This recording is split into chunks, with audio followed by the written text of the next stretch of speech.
again, I know a lot of people are into soccer, so I'll just say this. Man City, FC, Copenhagen, 3-1 in the 90th. I believe the plug has been on fire. I didn't look at the picks page for today because I can't understand his videos because I'm an old man. And he talks really fast. And he's got graphics all over it, so I get a little confused. But I believe the plug, our soccer plug, has been really hot. Yeah, I have to add up. He had like a 5-game parlay that involved totals that I don't think is done playing out yet. So I told myself I wasn't going to look at grading it until it was over. But I believe a few of the legs did come in. So the plug, he's always looking for these creative prices for you. So we'll have more from the plug hopefully tomorrow, right? There's more soccer throughout the weekend, right? Of course, donkey donk. Of course there is. I wanted to go over the Big Ten really quickly because I think it's a fascinating league as well as far as the tournament, Dustin. Purdue, obviously, in Illinois and Wisconsin are locks. So we've got a big matchup tonight. Nebraska at Michigan State. So can you give me a number on that? Actually, I'm just curious right now. Nebraska and Michigan State, I've got them both either should be in or on the bubble, right around there. So Northwestern Michigan State. I've got both of them, and Northwestern's banged up. We understand that they're missing their best, but those are two teams that I have: Northwestern, Michigan State laying 9. That's because of the injuries to the Wildcats. I got them both should be in, but also tenuously on the bubble. Okay, so but if you force me right now, I'd say both Michigan. I'd say Northwestern is definitely in, and Michigan State is closer to the bubble, but in. Nebraska, I've got in as well. Nebraska should be in, and then I've got Iowa, Minnesota, and Ohio State out. So right now I've got Purdue, Illinois, Wisconsin, Northwestern, Nebraska, and Michigan State in from the Big Ten. And I don't love any of the teams. I was going to say, does Michigan State have any chance of pulling off some magic here? Mahoning Valley's leader for golf, Mill Creek Golf Course is now booking tee times for 2024. We offer stay and play opportunities available with 9 area hotel partners. For more information, visit our website at millcreekmetroparks.org. Also, look for new, exciting opportunities coming soon, including an indoor player development center with Trackman, an indoor Callaway club fitting center, and an Odyssey fitting studio in 2024. Follow us on Facebook at Mill Creek Golf Course or call 330-740-7112. Hi, it's Mark Means, host of By All Means, Tuesdays at 5, right here on Western Reserve Radio, WRDB, The Scourge. This is Matt Lipsack, the voice of the Youngstown Phantoms, and your home for Phantoms hockey is Western Reserve Radio. Gordon, so Abe hosts down in Atlanta for 92.9 The Game. What's fascinating is that Atlanta, all of a sudden, because of the draft, because of the weapons, and potentially Kirk Cousins, could be the domino that kind of adjusts what other teams do at the quarterback position. So we've got a big hour for you, plus some family plays.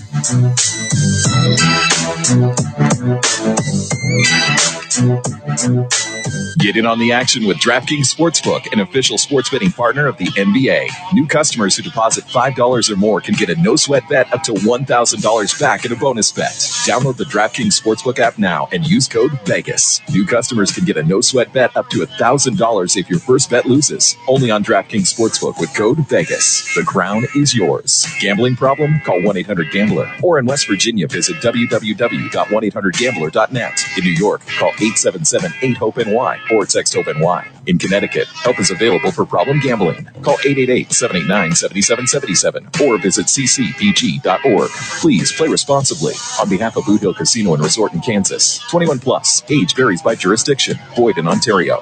One no-sweat bet per new customer. Issued as one bonus bet based on amount of initial losing bet. Bonus bets expire 168 hours after issuance. See dkng.com/promos for deposit, wagering, and eligibility restrictions, terms, and responsible gaming resources.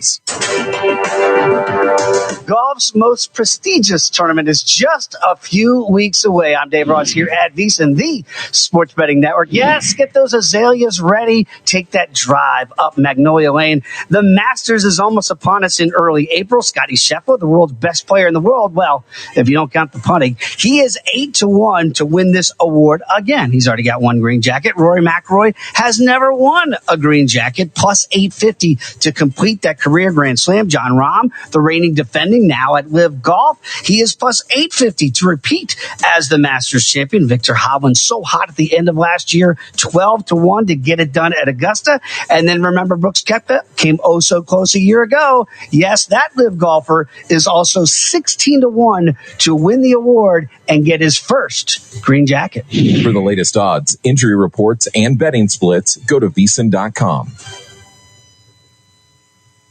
Elevate your sports betting game with VSiN's exclusive betting splits. Stay ahead with real-time market trends and track bet percentages on any matchup, then uncover the edge by comparing them to the amount of bets placed to find out where the sharp money is headed. Upgrade to VSiN Pro to access betting splits, live odds, line moves, power ratings, and in-depth game analysis. Go to VSiN.com/pro to join VSiN, the sports betting network. If you didn't catch a numbers game, here's what you missed. Let's start with the NFC North. The Lions, a heartbeat away this year from getting to the Super Bowl. Yep. Plus 155. Closely followed by the Packers. Jordan Love and the Packers plus 240. And the Chicago Bears plus 360. Wow, this is the tightest of all divisions, top to bottom. So Lions plus 155, Packers plus 240, Bears plus 360, obviously holding the number one pick in the draft, and then the Vikings at plus 450. No other division is this close from top to bottom. Does anything surprise you about the Bears at plus 360? There are multiple surprises to me in this division. What I'm saying is there's not a price there that's juicy enough or compelling enough for me to even get involved. A numbers game with Gil Alexander. Weekdays at 10 a.m. Eastern, 7 a.m. Pacific on VSiN, the sports betting network. Nobody gets more betting tips and plays than VSiN Pro subscribers. VSiN's hosts and guests are professional bettors, and now keeping up with their advice is easier than ever. With pro tips, VSiN experts give their best insight on air and online every show. And only VSiN Pro subscribers get them live and can check out our running list on VSiN.com. You're listening to Western Reserve Radio, WRDB, The Scourge, a part of the Sports Map Radio Network. Progressive presents the Sports Flash on Western Reserve Radio. Men's hoops on Tuesday. Eastern Michigan beat Akron 61-60. Bowling Green beat Western Michigan 73-65. Toledo over Miami of Ohio 97-63. Ohio beat Buffalo 78-66. Ball State over Kent State 76-69. Levert with 10 on the shot clock. Back to DG. DG driving on Porzingis up with the left hand. No, Wade followed and slammed it home. Dean Wade. The action on the Cavaliers Radio Network. 105-104. They rallied past the Celtics to snap Boston's 11-game winning streak. Dean Wade made 5 3-pointers and scored 20 points in the fourth quarter. Cleveland won a replay review in the final second for the win. They overcame a 22-point deficit in the fourth quarter without All-Star Donovan Mitchell, who missed the game with a knee injury. Meanwhile, Evan Mobley left the game in the third quarter with a sprained ankle. Bundle auto and home, renters or condo, and save with Progressive. That's the Sports Flash. Chuck Sanders, Western Reserve Radio. Wendy's new breakfast 2 for $3 Biggie bundles let you create your own delicious combo. Choose from a sausage biscuit, egg and cheese biscuit, small seasoned potatoes, and a medium hot coffee. But it's obvious which combo's the best. Sausage biscuit and small seasoned potatoes. Well, maybe it's the fresh cracked egg and cheese biscuit with a medium hot coffee. Or 2 savory sausage biscuits. Yeah, whichever you pick, you can't go wrong. Choose wisely. Choose Wendy's new 2 for $3 Biggie bundles. Limited time only. U.S. price and participation may vary. Not valid in a combo. Single item at regular price. Some people just know the best rate for you is a rate based on you with Allstate, not one based on Carol. She's more focused on hitting a high note than the car in front of her. Why pay a rate based on anyone else? Get one based on you with DriveWise from Allstate. Not available in Alaska or California, subject to terms and conditions. Rates are determined by several factors, which vary by state. In some states, participation in DriveWise allows Allstate to use your driving data for purposes of rating. While in some states, your rate could increase with high-risk driving. Generally, safer drivers will save with DriveWise. Allstate Fire and Casualty Insurance Company and affiliates, Northbrook, Illinois. This is Mario Andretti. You know me as a race car driver, but I'm also a Meals on Wheels volunteer. I've raced against the sport's biggest personalities, but I've never met more vibrant, amazing people than the seniors served by Meals on Wheels. You can make a difference by dropping off a hot meal and saying a quick hello. So, America, let's do lunch. Volunteer your lunch break at americaletsdolunch.org. This message brought to you by Meals on Wheels America and the Ad Council. People been saying to your friend, get a different face. And posting on their feed, they're super ugly. The things they say to them online are cruel and they're not true. So tell your friend, I'll stand up for you. Don't worry, I know what to do. Know someone being bullied online? You can be a witness and make a difference by letting the world know it isn't cool and by letting your friend know you care. Learn more at eyewitnessbullying.org. Brought to you by the Ad Council.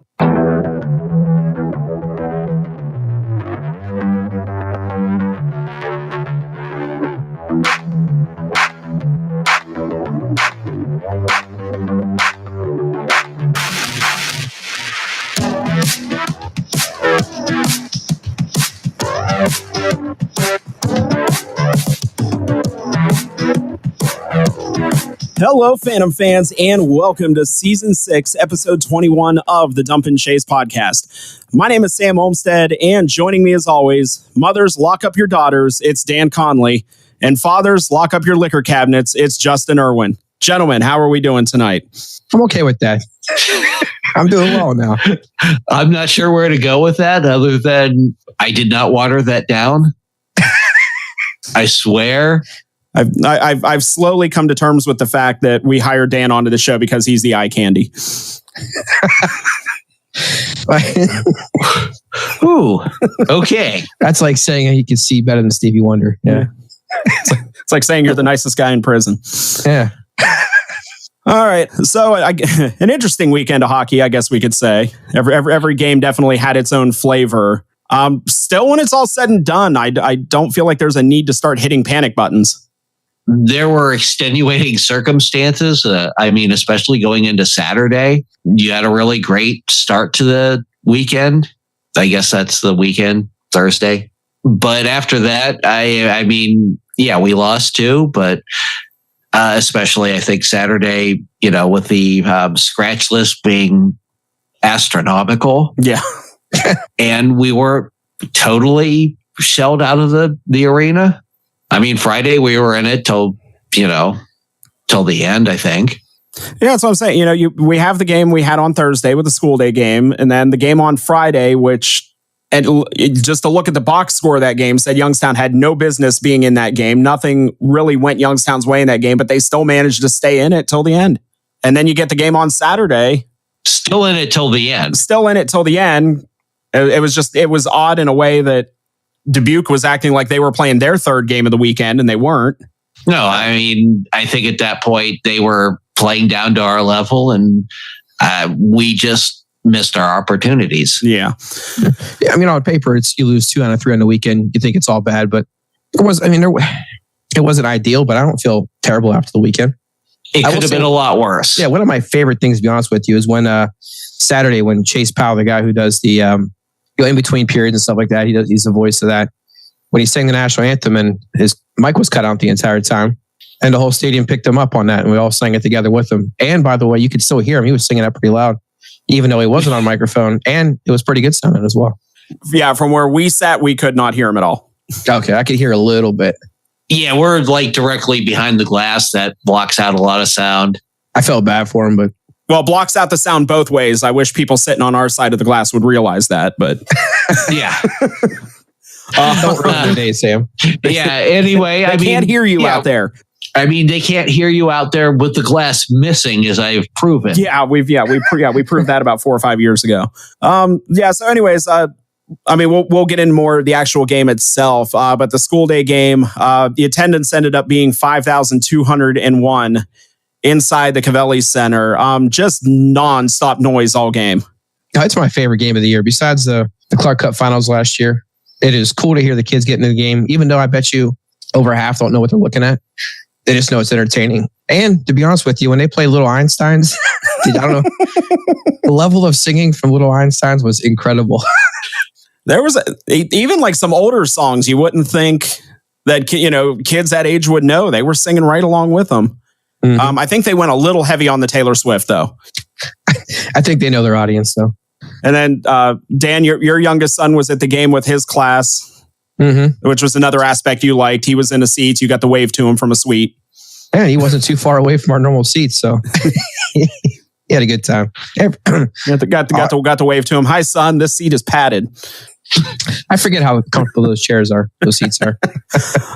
To me, I thought the coolest part during the is it the final official timeout? Is it the first or second official timeout in the third period when they shut the lights off and do the thing with the cell phone lights? And it's the second one. Is it? Yeah, first the lights started coming on, and I'm like, if this whole entire arena lights up, parents really need to rethink what they're doing with these kids. If 5,000 lights go up in the air, but the kids who didn't have the lights just kind of threw their hands up in the air and was doing the back and forth. And when you had the whole entire arena doing it, from our vantage point, that was actually really cool to see. Yeah, I actually kind of like it more with everyone moving their arms back and forth as opposed to their camera light, their phone light. I thought that was pretty sweet. Like you could tell where the high schoolers were sitting. Absolutely. Their sections were completely lit up. Yeah. Austintown Intermediate School did not allow their kids to bring phones there. So I could see about 5 or 6 that turned their phone on bravely, I guess. But. Those were probably teachers. You're probably right. So we're getting to the point of the season now. A lot of we're into March. A lot of scoreboard watching is going to be going on throughout these next so many episodes. As we're coming down to the end of the season, we're going to be keeping an eye on the standings in the Eastern Conference. And just a little refresher anybody new that may not know. 8 teams in the Eastern Conference. The top 6 will go to the playoffs. The first and second seeds will get a first round bye. So right now, as far as the standings, in the first seed, Dubuque with 70 points, and the second seed, Green Bay, with 61 points. Now, as far as playoff rankings or anything like that, and we kind of had this last year. We have these 2 blocks right now. Green Bay in second with 61, Muskegon in third with 60, and Youngstown in fourth with 59. So 2 points separating those 3 teams. With, of course, right now, Green Bay having 2 games in hand on both Muskegon and us. So they could widen that out a little bit more, but Green Bay is a team that at the end of the season will be coming to Youngstown for 3 games. So it'll be kind of a, help yourself situation there for the Phantoms. As will Muskegon. So, yeah. Then Madison in 5th place with 50 points. Chicago is in 6th with 49, and Cedar Rapids in 7th with 47. So those last 2 spots there, you're talking 3 teams battling for those spots, only 3 points separating them. And then there's USA. And then there's USA down at the bottom at 33 points. So yeah, like I talked about, Dubuque's just kind of running away with it unless they just completely fall apart over the next month and a half, about a month or so. Dubuque's pretty much going to run away with this. You're talking about the second seed, that bye week, getting that first round bye. So you're not having to play in that first round, which you're talking about end of the season playing on like Friday, Saturday, and then having to turn around and play Monday, Tuesday, possibly Wednesday right away. So, and the Coach Ward talked about last season, that was, the goal wasn't first place. The goal wasn't overtaking Chicago. It was just getting that first round bye. And we see how well that worked out. Yeah. And I can see the parallel. From what we saw of Dubuque this weekend, yes, they beat us. Are they invincible? Not by any means. No.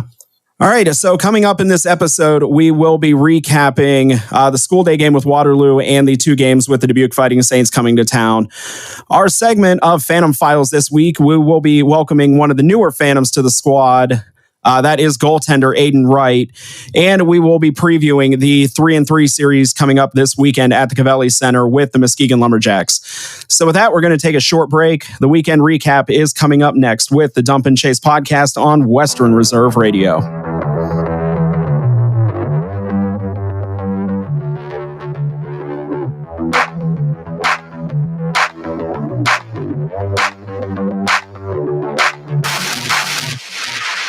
Western Reserve Radio is the Valley's online source for sports talk and local live events. Tune in and be a part of their live weekly shows, as well as all of the hard-hitting action of Youngstown Phantoms hockey, high school football, and the GDFL. Find them at westernreserveradio.com. Tune in and the Live 365 app to be a part of the area's sports conversation. Be sure to visit them on Facebook at Western Reserve Radio and on Twitter at WR_radio. Hey, let me ask you something. Would you seat your 3-year-old child on a windowsill? Would you seat them beside a lit fireplace or by the deep end of a pool? One last question. Would you seat your child in a car seat that's not correct for them? Car crashes are a leading killer of children ages 1 to 13. Secure their future. Seat them in the correct car seat. For more information, visit safercar.gov/the-right-seat. A message from the National Highway Traffic Safety Administration and the Ad Council. Welcome to Calvin's Barbershop. You all got to see this. I don't even want to know what you're looking at on that phone. Well, you should. I was learning about the dangers of high blood pressure and that we need to get ours checked regularly. High blood pressure can increase the risk of heart attack or stroke, but this text program can help keep it at a healthy range. Just text Barbershop to 97779 to sign up. I'll get right on it as soon as I'm done with this baby panda video. Text Barbershop to 97779. A message from the American Heart Association and the Ad Council. This is Voice of the Phantoms and friend of the show, Matt Lipsack, and you are listening to the Dump and Chase podcast on Western Reserve Radio.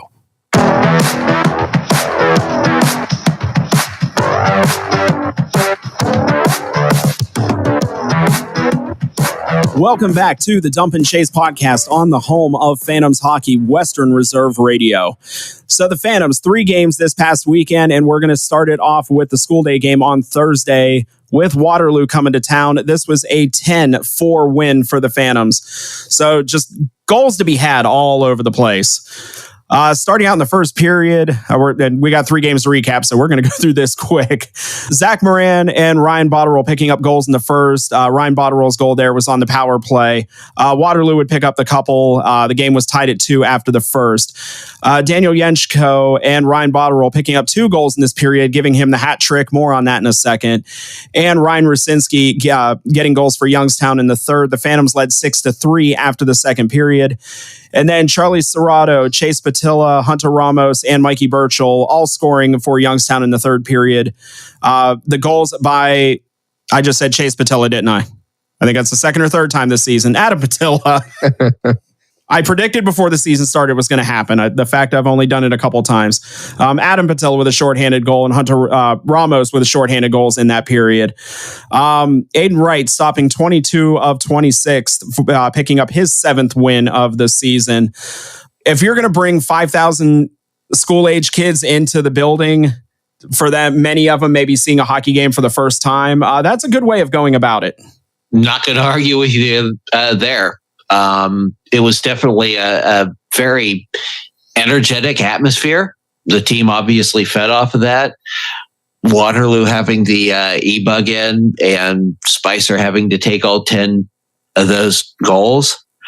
I've never seen a player skate off the ice faster. Right. I got 3 things I'm taking from that game. Was 1, the only thing worse than giving up 10 goals in a game is getting chirped by about 1,000 middle school kids behind you, telling you that you suck during the game. And he was literally getting chirped by them. And he even made a motion like bring it on to him. So of course once they found out that he could hear them, they kept it going. Like Justin and it takes about 1,000 kids to before the goalie actually hears you, people. Right. And the fastest I've seen anybody move in that entire game was Spicer. When that game was over after the third period, he sprinted like Usain Bolt style. There was the water bottle toss before that. And yeah, I mean, I almost feel sorry for him. Yeah, almost. Yeah. And then the Patilla goal, if there was a Waterloo player, Waterloo tried clearing the puck up ice, hit their own player in the head, fell down on the ground. Puck just happened to bounce to Adam, and he put it away. It was like insult to injury. They had a kid lay on the ground holding his face, and then they get scored on. Yeah. Unfortunately, that was about all the Phantoms' luck. Yeah. Right? We burned it all up in one game. So Ryan Botterill picking up the hat trick in this game, coupled along with the Chicago game last Saturday with Charlie Serrato picking up a hat trick. With that became the third time in Phantoms history with players scoring hat tricks in consecutive games. And the first time it did not happen on April 8th and 9th. That's interesting. This is when you like play around with stats and numbers and dates and everything else. Sometimes it's just really fun. Okay. The first time this happened in Phantoms history was Mike Ambrosia and Ryan Belanger. Did I get it right this week? Yeah. Close enough. That happened on April 8th and 9th in 2011. And then Yushiro Hirano and Cam Morrison went back-to-back on April 8th and 9th, 2016. Again, sometimes stats are just fun. So yeah, you can add Charlie Serrato and Ryan Botterill to that list, the third time in Phantom's history that players had hat tricks in back-to-back games. And again, when it was all said and done, that was about the high point of the weekend. All downhill from here. Yeah. I mean, that was a pretty good high point, though. Yeah, it was. So getting into the game on Friday with Dubuque coming to town, the game on Friday was a 6-4 loss for the Phantoms. Mikey Burchell kicking off the scoring with another shorthanded goal, the Phantoms' third of the weekend. And then Grant Young picking up a goal just a handful of seconds after coming out of the penalty box. Youngstown would lead this game 2-1 after the first period. Luke Osborne getting the lone goal for the Phantoms in the second period, and Dubuque picking up 2. So the game would be tied at 3 going into the third period. Early in the third period, Dubuque goes up 4-3. Later on, Charlie Serrato would tie the game. Dubuque retakes the lead 20 seconds later. That's all it took. Youngstown fighting back, finally gets that tying goal and then gives up the go-ahead goal 20 seconds later. Dubuque would later add an empty netter, giving the Phantoms their 6-4 loss. Aiden Wright in this game stopped 35 of 40. Again, this was a game... the officiating calls were not going the Phantoms' way in any way, shape, or form. Shots on goal, probably one of the worst we've seen this season. As far as Youngstown getting outshot, and it's like I said, just kind of looking at it, you wouldn't think Youngstown had any business being in this game. And yes, they lost by 2, but again, factor in the empty netter. They were able, despite everything being thrown at them, they were able to hang in this game. And twice during that game, they were up by 2 goals. So you would like to hang on to that. But, Dubuque they're a good team. I know people have opinions. And when we're healthy, we'll see how we match up. They're fighting too. So. Oh, yeah. I mean, yeah, absolutely. None of this is taken away from Dubuque at all. Yeah, they are a good team this season. I mean, we saw firsthand why they're first in the conference. Yeah, they are a good team, but like you said, are they infallible? No. We played definitely not the best, even close to being the best hockey we played all year. And it took everything Dubuque had to put us away in both games. I think Dubuque, like you said, they had, especially that Friday game, they had a lot of puck possession in our defensive third, more so than any other team that I can remember this year so far. And to the Phantoms' credit, even though the scoreboard shot-wise was not in their favor, most of their offense came from odd man rushes, picking a puck out and then quickly, entering their zone. But they were still in that game. When they scored that tie game, when Serrato scored that goal to tie the game up, I thought they had a chance to steal a point out of that game. And when Dubuque scored that goal 20 seconds later, that really just took all the air out of the players and the crowd too. It was just like, shit. And credit to Dubuque for, being able to manage their emotions at that point. Yeah. All right. So moving on to the game on Saturday, this was a 3-2. 3-2. Where'd I get that from? A 3-0 loss for the Phantoms. Just wishful thinking, I guess. This is the first time the Phantoms have been shut out since losing 3-0 to the U18s up in Plymouth back on March 25th, 2022. So we were coming up on the 2-year anniversary of that. But it was not to be. And Justin, you were probably at that game too. I believe I was. So Dubuque picking up their first goal 34 seconds into the game. And that would be it for the scoring until the 18:22 mark of the third period, with Dubuque picking up an empty net goal and then adding another one 33 seconds later, giving them the 3-0 tally there. And Aiden Wright in this game, stopping 23 of 24 in the loss, dropping his record on the season to 7-3-1. Dubuque going up 1-0 very early on. And really, I mean, just it was such a strange game. You can tell the Phantoms were starting to get a little tired. Third game of the weekend, all the scoring that went on in the first game, and then just, having to play out of their minds to be able to keep up with Dubuque. Keep that game close on Friday. You can start to see, a little bit of fatigue wearing in on Saturday. The strange thing was Dubuque looked the exact same way, and they were only playing their second game of the weekend. Yeah, just when you thought that, at least myself thought that you've seen everything happen all year, that could have happened to the Phantoms. They have a shorthanded roster, a couple inactive, stuff like that. It didn't help anybody, especially being the third game, having a roster with less people than normal. But I actually think that the Phantoms played a better game Saturday than they did Friday. Yeah. I feel like they got unlucky. They hit the crossbar 3 times. They hit the post once.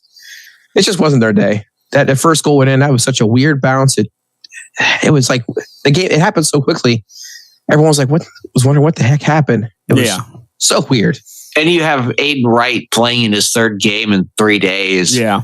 And he's already seen a lot of rubber. I mean, that was kind of heartbreaking. Yeah, Youngstown going into this game with only 10 forwards dressed, 6 defensemen. I mean, very shorthanded. And the fact that this was a 1-0 game for almost 58 minutes of this game, that they kept it that close and kept themselves in it. That was, like I said, we took the 2 losses against Dubuque. I honestly think even in losses, I think there's a lot more positives that can be taken out of this, that 2-game series than there are negatives. Yeah, and Dubuque's goalie, Riedler, he's 6'6", and that man takes up like 90% of the goal without moving. Good luck scoring on him. Mm-hmm. Now we had a little bit easier time on Friday than we did Saturday, but... Right. Yeah. Alrighty, so it is time for the Dump and Chase podcast, 3 stars of the week, and kicking it off with a 3rd star. Aiden Wright. All 3 games, almost 180 minutes total, 92 shots. Did pull us out 1 win and held us in 2 other games where, maybe if a bounce goes our way, it's a totally different story. All right, so that leads us to the 2nd star of the week. That is Connor DeHaro. Ended up as a +6 on the weekend. His work in the offensive zone, his work in the defense, I like his 200-foot game overall. I really think this was maybe Connor's best weekend of the season. I think he had one of the best bad luck plays turn good luck. I think it was Botterill's second goal. He made a run down the ice and he tripped and fell and hit the boards.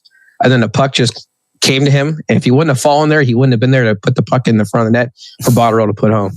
All right, that brings us to our 1st star of the week, and that's Ryan Botterill. He had a hat trick on Thursday, and he's now 2nd on the team in goals and points. And, and I feel like he leads the team in hustle. And if any young players are out there want to see people play the game the right way, Ryan's talented. He's a goal scorer, and he hustles. He plays the game the right way, and he's real fun to watch out there. All right, so that will do it for 3 stars and the weekend recap. Coming up after the break is this week's edition of Phantom Files with one of the newest members of the team. That is goaltender Aiden Wright. So keep it here with the Dump and Chase podcast on Western Reserve Radio.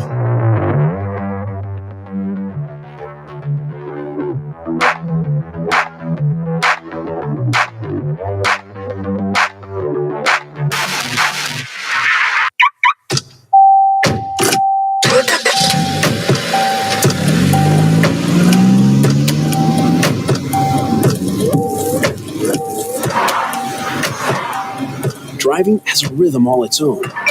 Don't wreck it with a text. Before you get behind the wheel, silence your phone. Or better yet, designate a texter. For more text-free driving tips, visit stoptextstoprex.org. Brought to you by the Ad Council and the National Highway Traffic Safety Administration. During the fall and winter, grilling season never ends, and Gessler Propane is your local supplier that makes sure you get your hard-earned money's worth. Why go to gas exchanges to pay higher prices for tanks not filled to capacity? Gessler Propane makes sure you're prepared for year-round grilling with 100% filled tanks at a reasonable cost. See Bob Monday through Friday, 10 to 4, and Saturday, 9 to 3 at Gessler Propane, 702 Youngstown Poland Road, Struthers, or call 330-755-9119. Gessler Propane. They got gas. This is Everett Fitzhugh, the radio voice of the NHL Seattle Kraken. And when I want to catch up with Youngstown sports, I tune in to Western Reserve Radio, WRDB, The Scourge.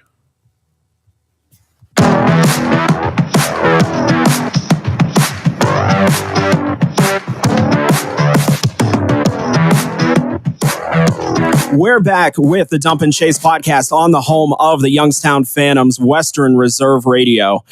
So joining us this week on Phantom Files is one of the newer members of the team.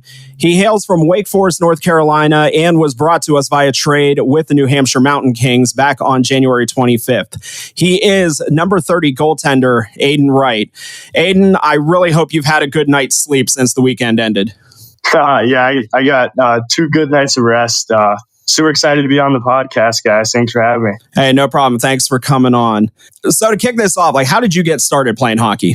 Yeah, that's a good question. In North Carolina, the back in the day, hockey market wasn't as big as it is now. It's definitely grown a lot more. But my dad played travel hockey growing up, so he's originally from Colorado. So he kind of got me into hockey pretty young, playing mini sticks and stuff. And yeah, got me skating on the ice and never really looked back from there. So, did you play any other sports growing up? Yeah, I was a big soccer player. I ran track and field in seventh grade, 8th grade. I was saying, Wake Forest is more of a basketball area. Yeah, I know. A lot of colleges in that area, North Carolina. Where are your allegiances there, or is it elsewhere? I don't really take a side, to be honest. Don't really care about college basketball, so I don't really have a certain school in North Carolina specifically that I like. But yeah, the basketball is definitely really big. You got UNC, Duke, so those are 2 powerhouses. So you don't get into the whole Tar Heel, Blue Devil, that whole deal. I mean, my mom is a Duke fan, so if I had to pick a side, I'd probably go with the Blue Devils. But I hate Duke. Looking through your history, got to give it up to your parents for one. You've been all over the place. You've gone from North Carolina to Michigan to New York to New Hampshire. Now you're in Ohio. You go back to the old steamer trunks that they would put the stickers on it, every place you visited. You've really filled that sucker up over the past 5-6 years. Yeah, I have. I've been really fortunate that they've supported me through this. And they obviously funded it the past 2 years. This year was my first year of free hockey. So that's kind of what I've been working for, especially for them too, to kind of take that burden off them a little bit. So it's nice to be able to play free hockey for them, obviously. But yeah, first year I moved away to Michigan and then Long Island. And then, like you said, New Hampshire this year and now Ohio. So it's a lot of places in a short amount of time for sure. Now, you started out this season with the New Hampshire Mountain Kings, which is a new team in the NAHL this year. I mean, how is that kind of starting out where you're going to this team, but it's a whole new thing? Yeah, so it's kind of cool. You kind of get to be a part of something special, right? You get to be a part of a team in their inaugural season. I was fortunate enough to start playing well and just set myself up really well in my junior career to start off. And yeah, I think it was pretty cool. All the guys, there's obviously no returners. So, all the guys are brand new. We had a lot of prep school kids because of that. We didn't have many players that had already played in the NAHL before. So it was definitely something different, but I loved it. It was awesome. How was it you got the news that you were coming to Youngstown and not only getting that news that, because some guys, it is a bummer when you're getting traded, you're leaving your previous team. But in your case, not only are you getting traded, you're getting traded to, going from tier 2 up to tier 1. Yeah. It's obviously really exciting to hear, right? That's what you play hockey for. You play to obviously move up each step in each rank. So I got a phone call from my advisor and he just kind of asked me if I'd want that. And of course I wanted it, you know what I mean? So no one's going to turn that down. But yeah, I was fortunate enough to play very well at the beginning of the season. And I guess things happened in Youngstown and they were looking for a goalie. So yeah, stuff kind of happened and now I'm here. So can't complain. Coming here to Youngstown, did you hear anything about the team or some history or just Youngstown in general? Did you have any expectations when you came here? No, really. I didn't really know much about it, to be honest. Obviously I knew the team last year and what they did, which was pretty awesome. Yeah, but other than that, other than last year's team, I didn't really know much about it or the area or anything. So it's kind of walking in a little blind, but I love it so far. It's awesome. Awesome place to play junior hockey. So did you have any idea that you were on the radar for a move up to the USHL? That, was this something you thought could happen, or was it just out of the blue? Hey, here's the offer. Yeah, I mean, kind of both in a sense. Like you see it happen a lot in the NAL, right? Like guys will start the year off hot, and then they'll get moved on to the USHL, or they'll get a call up or something. But yeah, so I mean, that was kind of in the back of my head a little bit, thinking about it. But it still kind of was a shocker, and that it actually happened. Like once I like finally figured out I was actually coming here, I was just kind of like in awe. I was like, this is going to be awesome. Like, this is such a good opportunity. So yeah, it was kind of a little bit of both there. All right, I'm going to simplify Dan's question down a little bit. Would you have been able to find Youngstown on a map before you came here? Possibly. I mean, I knew it was in Ohio, so I think I maybe would have. Yeah, that is Youngstown's defining feature. So not only do you come to Youngstown, you end up once again becoming teammates with the other player on the roster from North Carolina, Connor DeHaro. Now, you guys did play together before with the Junior Hurricanes. Yeah, we played together a bunch growing up, so that's pretty cool for sure. He's one of my best friends, so it's honestly awesome. Not only coming to a new team, but like obviously having someone here who can, kind of like ease me into it a little bit. He knows the ropes, so he kind of showed me around and introduced me to a bunch of the guys. So it was definitely easier settling in than it has been in the past for different teams. If Google Maps is to be believed, because Raleigh and Wake Forest is only about a half an hour apart from each other, something to that effect. Yeah. I'm about 30 minutes away from him. Okay. So coming into the league, what's been the biggest difference so far, like between facing a NAL shot and a USHL shot? Yeah, I think speed wise it's the same, but I think guys' releases in this league are way quicker, and they're able to be more deceptive when they shoot. Like not only like you have to kind of react quicker, but you have to like be able to like pick off what they're doing and kind of be ready for them to shoot at any point, because their release is so good they can shoot from anywhere. It's kind of the biggest difference with the shots. So I mean, if you catch one right in the logo, does it feel different than it did a couple months ago? Or I mean, not really. There's a lot of guys with hard shots and good shots in the NAL too. Yeah, like speed wise, everything's the same, but like some guys are more accurate in this league and definitely more deceptive with the puck. That's probably the biggest difference. So, I mean, just your short time in Youngstown, you've had, a couple little things I'm guessing didn't happen too much in New Hampshire. And I would, when the week that you came in, of course, you had the sled hockey game, which was the first time I had gotten to talk to you, was because I was hanging out on the bench doing absolutely nothing other than taking up space. But yeah, you had that first week where you come in, you get to play, and then, you're playing in this sled hockey game. And then this past weekend, Thursday morning, if I got this right, you up in New Hampshire, you were playing at Tri-Town Ice Arena. Yes. Was the name of the arena. According to the internet, the capacity is about 1,200. Yes. And then you're talking about, this past Thursday morning at Cavelli Center, and you've got, a little over 5,000 kids. I mean, have you ever played in front of a crowd that big? No, I definitely haven't. That was a first for sure. It was awesome. Unbelievable. I mean, what did that do for you energy wise? Just not only playing in front of a crowd that size, but just as loud as they were from beginning to end. Yeah, I mean, I think not only for me, but I think all the other boys can attest to it too. Like, it gave the whole team energy. I mean, we scored 10 goals for a reason, right? Like, I think they were a huge part of the game. They're really invested in it, and I think it gave everyone a boost of energy, and it's fun to play in. Like, it's awesome. So how's it been coming in, like just hanging around with the guys, getting to know everybody? I mean, are they showing you the ropes around Youngstown, showing you where the good spots are for food and stuff like that?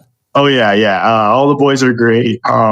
It's been really easy. I feel like I've been on this team all year already. Like, they all welcome me with open arms, and I'm pretty close with a lot of the guys now, so it's really good. But I really like Raising Cane's. That's a spot I haven't hit yet, but they've shown me that spot, so it's pretty good. So since right now you would be the resident expert, a couple weekends ago, Coach Ward wore one right there in the forehead there at the end of the game. How would you have rated his technique as far as trying to block that one? I mean, would you have any pointers from him in the future when he has the puck flying at his face like that? No, I think that took some balls to, put his head right in front of the puck. I like the technique for sure. Yeah, took some balls for sure. All right. So before we let you out of here, we're just going to rapid fire some questions at you. Starting out, what's your hockey nickname? Ryder. What's your favorite post game meal? If it's after like the second game of the weekend, the only thing open is usually McDonald's. So I'll get some McDonald's sometimes, maybe to get some calories back in me, I guess. So. Who was an NHL player you looked up to growing up?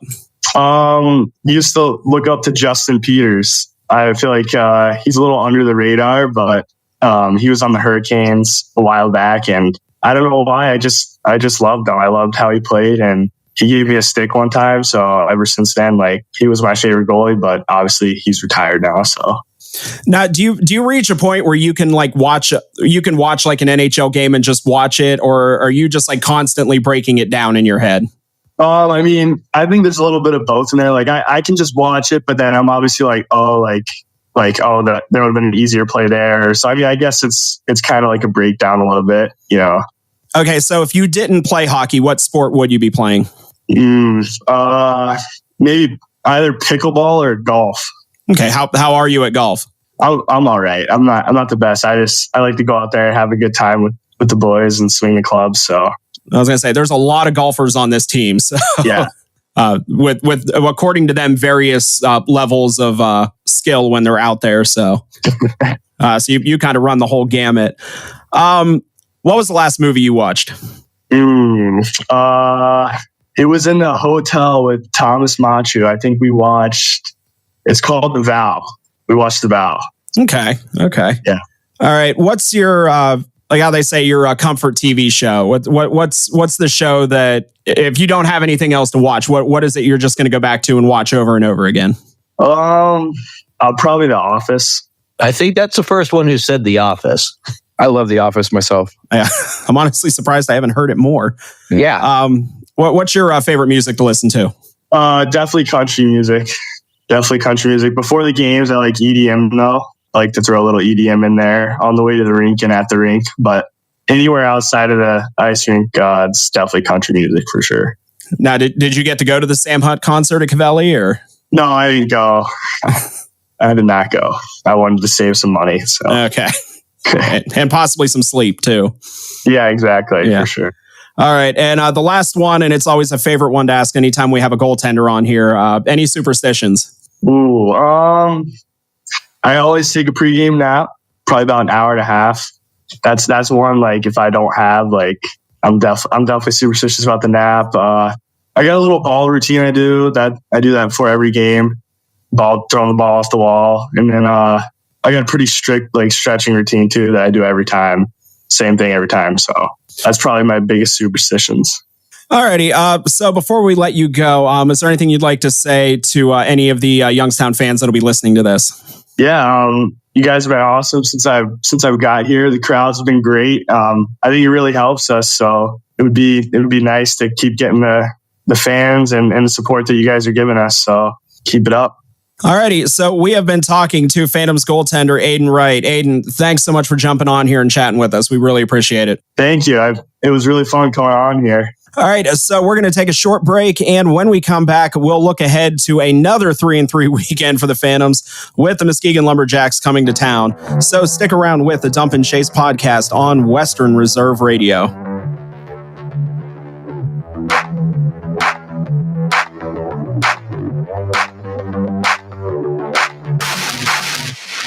The Mahoning Valley's leader for golf, Milk Creek Golf Course, is now booking tee times for 2024. We offer stay and play opportunities available with 9 area hotel partners. For more information, visit our website at millcreekmetroparks.org. Also, look for new, exciting opportunities coming soon, including an indoor player development center with Trackman, an indoor Callaway Club fitting center, and an Odyssey fitting studio in 2024. Follow us on Facebook at Milk Creek Golf Course or call 330-740-7112.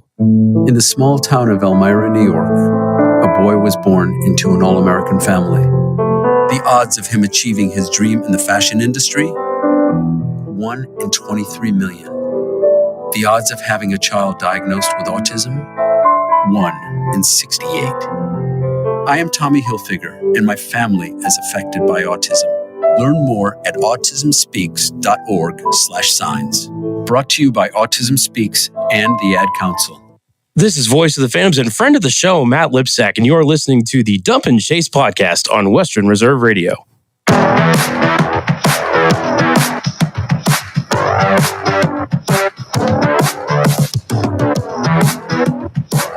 This is the Dump and Chase podcast on Western Reserve Radio. So as far as the week ahead, we're going to take a look at the Eastern Conference schedule to start it off. On Wednesday, Green Bay will be traveling to Cedar Rapids for a midweek matchup. Then we skip ahead to Friday. Madison will be welcoming Sioux Falls for the first of 2 games up in Madison.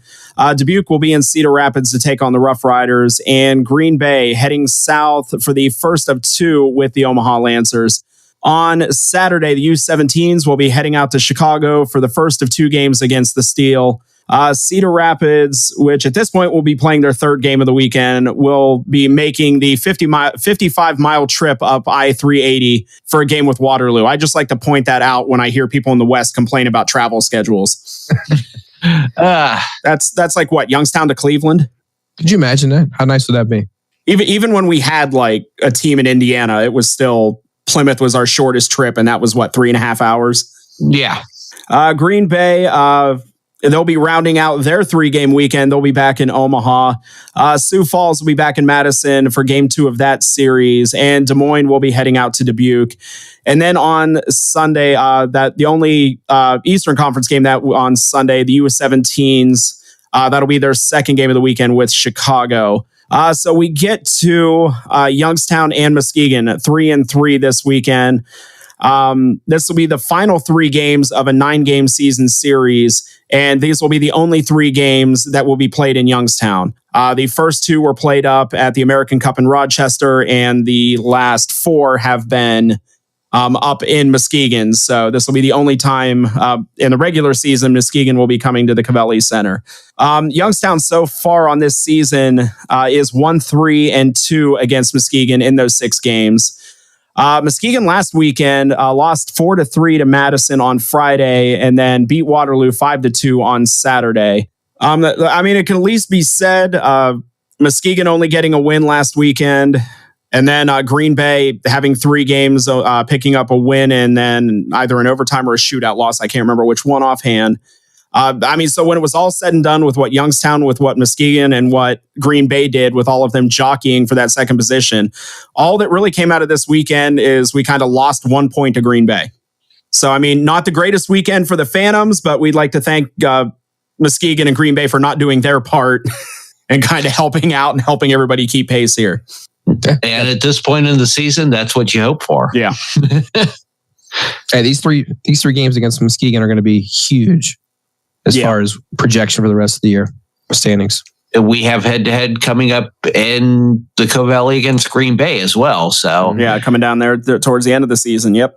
I think I've mentioned it in previous episodes, but yeah, these head-to-head games are always huge. Yeah, we dropped 2 to Dubuque.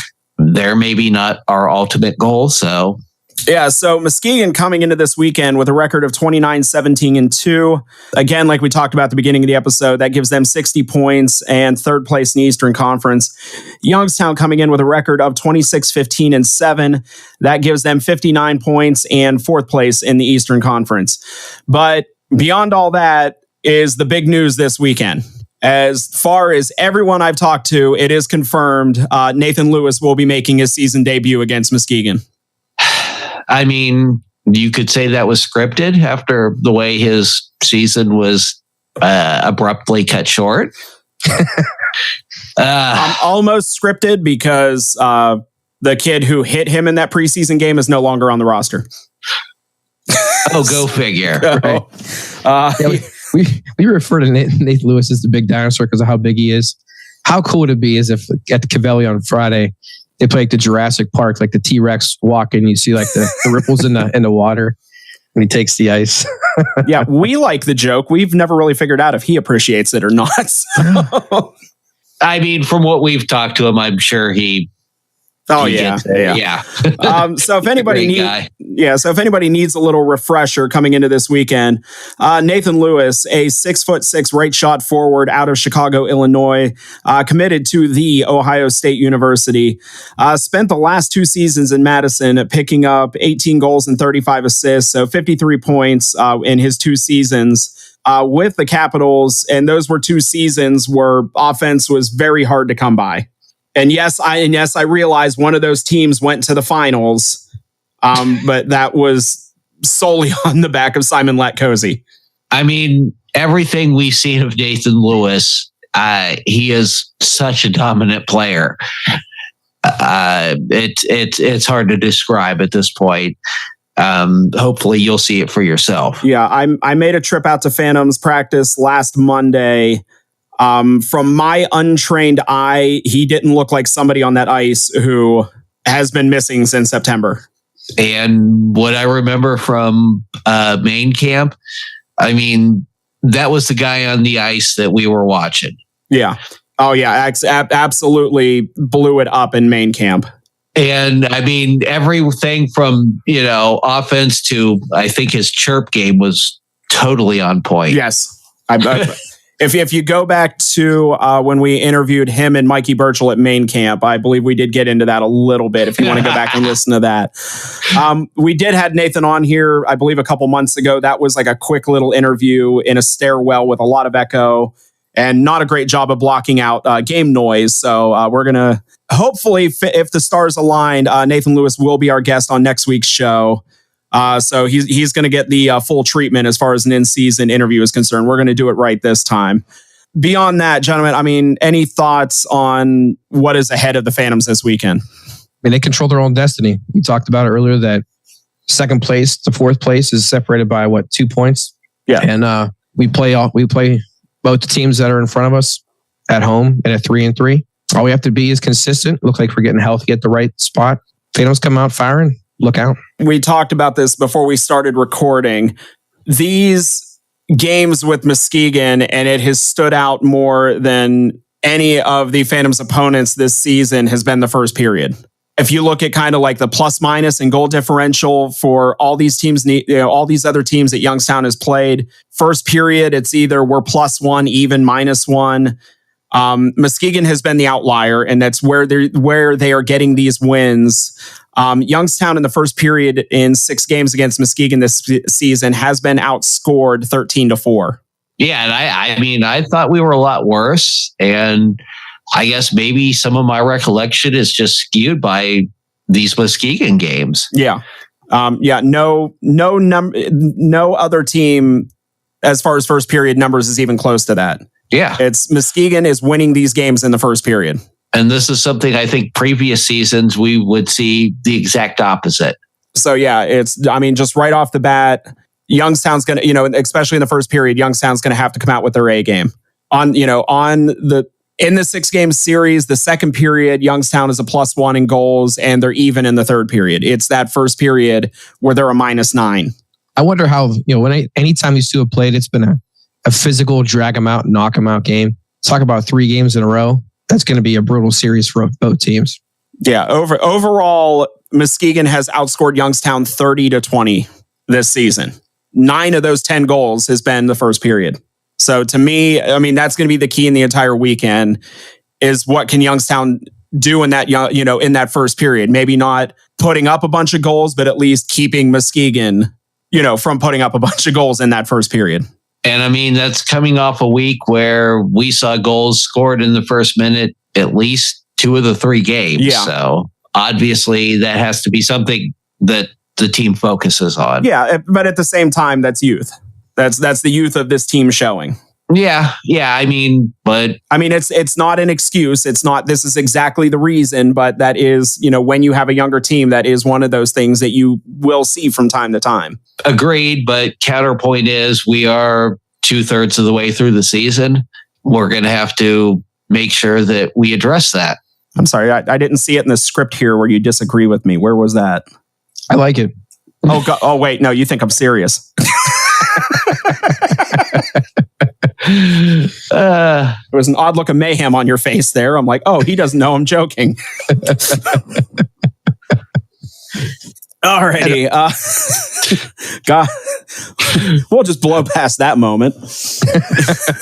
Continuing on. Moving on. All right. So the game on Friday, puck drop at 7:05. That is Crooked City night. I guess there was going to be some tie-ins with the Crooked City Youngstown podcast. On Saturday, also a 7:05 puck drop. That is Roman era night. The team will be wearing specialty jerseys, and there will be an auction after the game. I've had this game circled since the schedule came out about these Roman era jerseys. Is your toga freshly pressed? That's what I'm expecting. And I would say this too. If the Phantoms, this is me pleading, if they were to drop like $2 beer night on a jersey auction nights, I bet you they could donate more money to the charities. Especially on toga night. I mean, Roman era. Yes. Yeah. No, I know where you're going with that, Dan. I agree. Yes. Last year, I loved my St. Patrick's Day jersey, but I spent double what I said I was going to spend on it because I had a few beers. So come to the game on Saturday and watch Dan getting beaten within an inch of his life by a bunch of very sober people. All right. And the game on Sunday, that is a 4:05 puck drop, and that is season ticket holder appreciation game. So, I mean, are you guys ready to be appreciated on Sunday? I mean, I'm not going to say I expect to be appreciated. It is nice when, they come up with, something. This has been one of those nights that's been up and down over previous years, a little inconsistent. I have it on good authority that Andrew Goldman is going to walk around to every season ticket holder's seat and give him a hug. I would enjoy that. And that is going to be my way to see if Andrew listens to this week's episode or not. Sam, Justin, I appreciate you guys. We appreciate you. Jury Sturo still out over here. All right, so tickets are available for these games. You can call the Phantoms box office at 330-747-PUCK. That is 330-747-7825. Or you can go to youngstownphantoms.com for more ticket information. And of course, if you can't make it to these games, they will be streaming on Flow Sports and the Facebook stream on Western Reserve Radio with Voice of the Phantoms, Matt Lipsack. So, gentlemen, I think that's about all we have as far as this past weekend was concerned. Let's get this wrapped up so we can get Dan tucked into bed. Yes. Oh, we didn't tell you. As soon as we're done recording, we're both driving right over. Make sure you knock really loud. Okay. And if you hear a click of a gun, run. No, I can't say that. No, I was going to say if we hear pants unbuckling, but I'm going to have to cut that out. All right, so after one final break, we'll wrap up this episode and look ahead to next week's show. So keep it here one more time with the Dump and Chase podcast on Western Reserve Radio.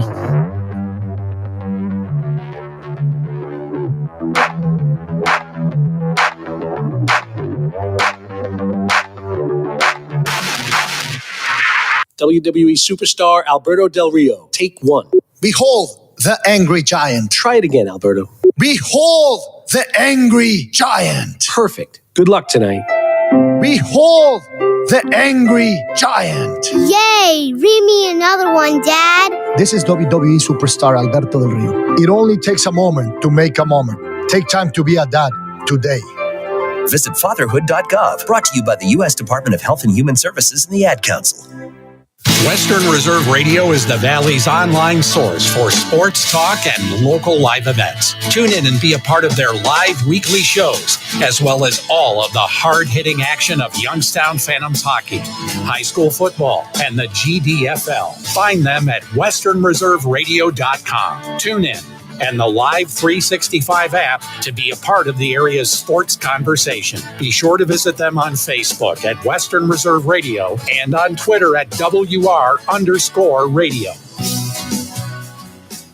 During the fall and winter, grilling season never ends, and Gessler Propane is your local supplier that makes sure you get your hard-earned money's worth. Why go to gas exchanges to pay higher prices for tanks not filled to capacity? Gessler Propane makes sure you're prepared for year-round grilling with 100% filled tanks at a reasonable cost. See Bob Monday through Friday, 10 to 4, and Saturday, 9 to 3 at Gessler Propane, 702 Youngstown Poland Road, Struthers, or call 330-755-9119. Gessler Propane. They got gas.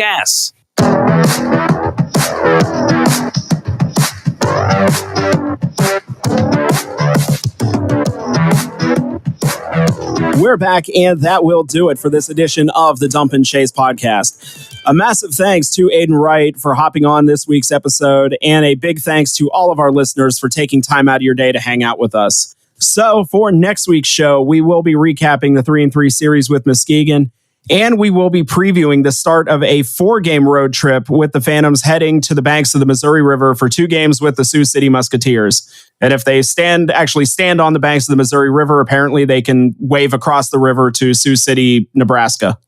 There's a fun fact. In case you haven't noticed, I was doing some geography stuff today. So, alrighty. Because who wouldn't want to wave at Nebraska? Justin, you just gave me a wave goodbye. Yeah.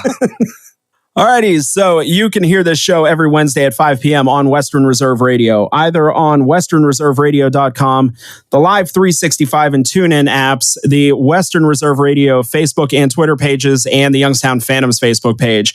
You can catch this show in its podcast format on Apple, Spotify, I believe YouTube Music now. That transition's just about done, or wherever you listen to your favorite podcasts. You can find us on social media on Instagram, Twitter, and Facebook, and also the official merch store of the show. You can find all of these links on the website for the show. That is dumpandchasepod.com.